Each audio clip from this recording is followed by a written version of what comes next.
أهلا بيكي في قناة قبل ما تشتري.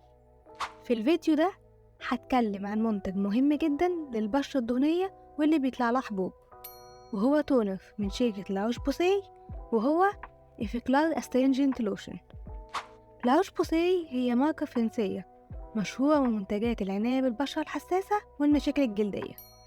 أسترينجنت لوشن هو تونر ومحلول مقشر خفيف بيساعد على تنظيف المسام وتصغير حجمها، وبيشيل الزيوت الزايدة على البشرة وبقايا المكياج، ومناسب للبشرة الدهنية والمختلطة واللي بيطلع لها حبوب. طريقة الاستخدام بسيطة جدا، كل اللي عليكي تعمليه هو انك تنضفي وشك بالغسول المناسب لبشرتك، ويفضل من نفس المجموعة واللي اتكلمت عن الفرق بينهم في فيديو قبل كده، وهتلاقي لينك الفيديو في الوصف تحت الفيديو ده.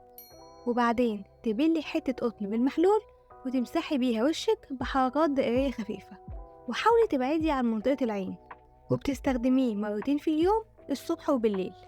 المحلول ده فيه مكونات فعالة جدا للبشرة الدهنية، أهمها LHA، وده مشتق من الساليسيليك أسيد اللي معروف إنه بيقشر البشرة وبيشيل الخلايا الميتة والشوائب وبقايا المكياج من المسام وبيرجعها نضرة ونقية. كاربيلايل ساليسيليك أسيد، وده برضه مشتق من الساليسيليك أسيد بس أخف على البشرة، وبيشيل الزيوت الزايدة من على سطح البشرة وبيشيل اللمعان. جليسرين هو مرطب طبيعي بيساعد على ترطيب البشرة. مياه حرارية، ودي بتهدي البشرة وكمان ليها فوائد مضادة للأكسدة. وده كل حاجة محتاجة تعرفيها عن لا روش بوسيه أسترينجنت لوشن. لو جربتيه قبل كده قوليلي رأيك في الكومنتات تحت، ولو عجبك الفيديو دوسي لايك واشتركي في القناة، وما تنسيش تدوسي الجرس عشان ما يفوتكيش أي فيديو جديد. شكرا لمتابعتك، وأشوفك في فيديو جديد قريب.